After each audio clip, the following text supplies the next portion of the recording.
Hi, this is Yaniz with the Vault Key, and this is my home office, and you caught me with my glasses on today.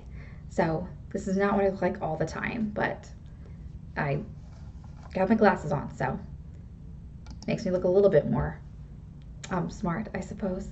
But I just wanted to share the 6 steps to financial freedom, and I know this is important to a lot of people.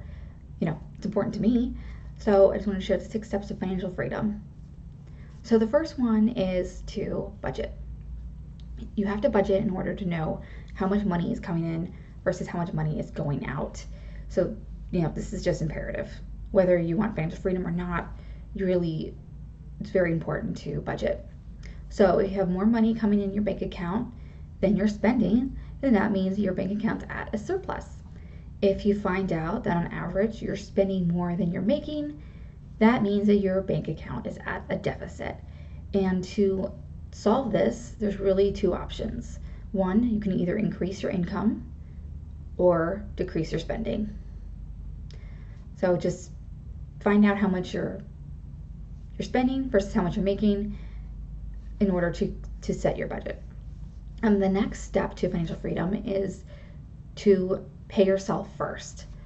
So if you are able to save $17 a day, which I know can be difficult based on if there's debt,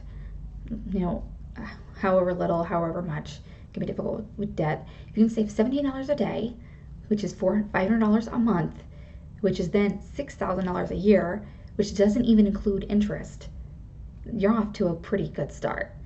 So if you're with a bricks and mortar savings account right now, you may only be getting 0.001%, which equates out to about a penny every quarter, which isn't very much of a return.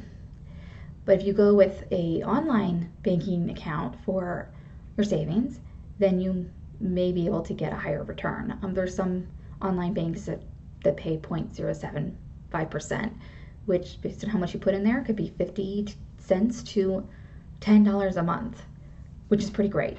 And that's free money. The next step to financial freedom is to minimize your expenses. Yes, I am also talking about the Starbucks to cut back on.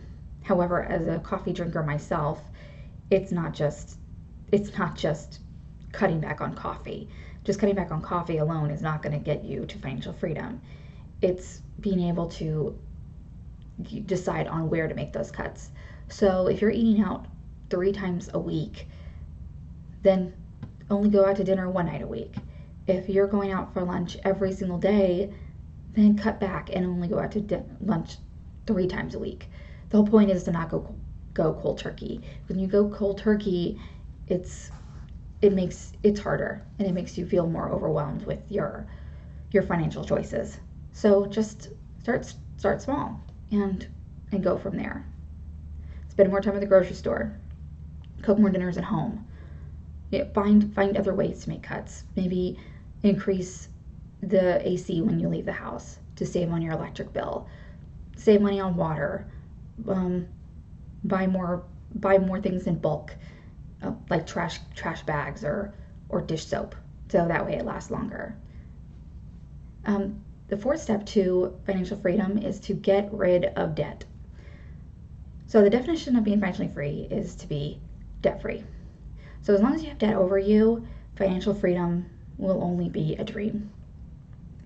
Pay off your high interest rate credit cards first, and then tackle the debt from there. So pay off the high interest ones first, and then once that one's paid off, then pay off the next one, and the next one, and the next one. And then and then eventually you will get there and you will be debt free, and it will be an amazing feeling. So just pay off as much as you're able on all your debts, and pay it off faster and faster with less interest. So how good would it feel to no longer have that car payment? So if your car payment is $250 a month, then try to pay off $270 a month. And it may only save you a month, but it's 1 month of interest that you didn't have to pay originally. The next step on financial freedom is look for opportunities for passive income.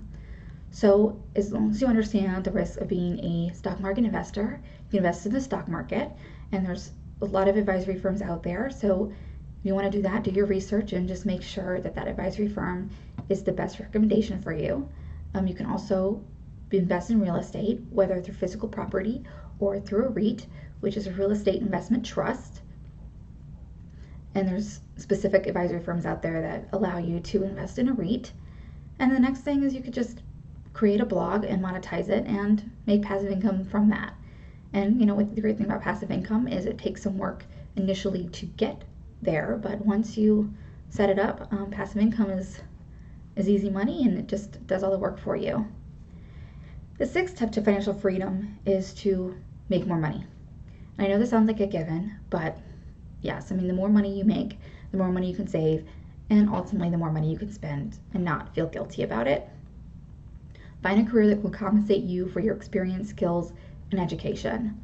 There's also certifications and licenses out there that you can get to further your career goals.